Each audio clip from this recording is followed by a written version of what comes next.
जय श्री राम, जय श्री राधे, जय श्री श्याम। ओम नमः शिवाय, ओम नमो नारायण।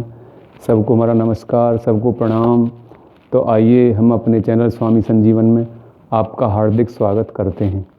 जैसा कि आपको पता है, पिछली वीडियो में हमने भोजन के बारे में बताया था और आचार संहिता के अंतर्गत क्या करें क्या ना करें, ये विषय हमारा है जिसमें हम नए नए टॉपिक लेकर के आते हैं।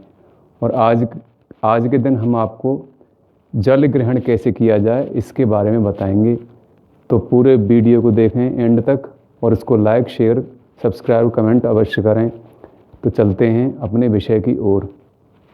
तो देखो, हमारे ऋषि मुनियों ने जीवन जीने के लिए जो ये नियम बनाए हैं, ये सारे साइंटिफिक हैं, साइंस पर आधारित हैं। शास्त्रों में जो कहा गया है, जो शास्त्रों के अनुसार चलता है उसी को मनुष्य कहते हैं, और जो शास्त्रों के विपरीत चलता है उसको तो पशु कहा जाता है। तो आइए हम आपको बता रहे हैं कि जल कैसे पीना चाहिए। जल ही जीवन है। तो ध्यान से सुनना, अंजलि से कभी जल नहीं पीना चाहिए।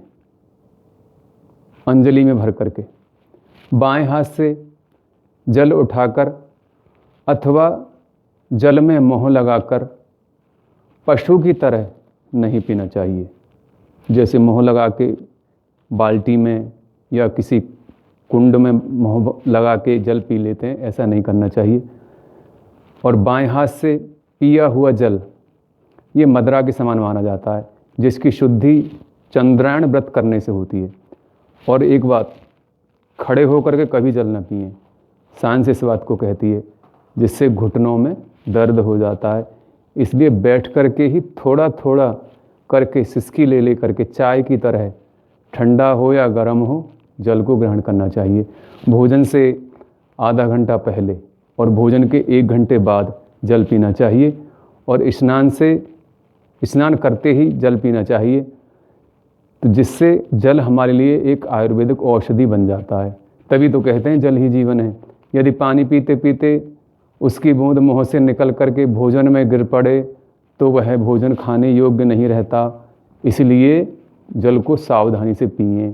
पीने से बचा हुआ जल, पानी या जल कभी भी पुनः नहीं पीना चाहिए। और जिस जल को हम पी लेते हैं उससे कभी हाथ नहीं धोने चाहिए, क्योंकि वह जल श्वान के मूत्र के तुल्य हो जाता है। इसलिए हाथ धोने के लिए जल अलग रखें और भगवान के भोग के लिए जल अलग रखें। पैर धोने अथवा संध्या करने माने पूजा करने और पीने से शेष जो बचा हुआ जल है, वह जल कुत्ते के मूत्र के समान अपवित्र हो जाता है। उसे पी लेने पर चंद्रायण व्रत करने से शुद्धि होती है, ऐसा हमारे शास्त्रों में बताया गया है। यदि जल पात्र को ग्रहण करके मलमूत्र का त्याग किया जाता है तो वह जल मूत्र के समान पीने योग्य नहीं रहता।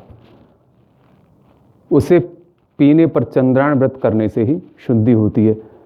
तो ये छोटे छोटे नियम हैं जल पीने के। तो आप समझ गए होंगे जल कैसे पीना चाहिए। यदि आप इन बातों पर ध्यान देंगे तो निश्चय ही आपको जल पीने का फ़ायदा होगा और ये जल आपके लिए औषधि के रूप में कार्य करेगा।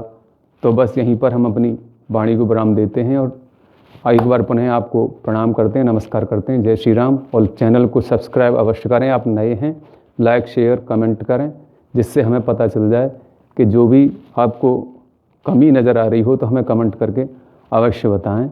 जय श्री राम।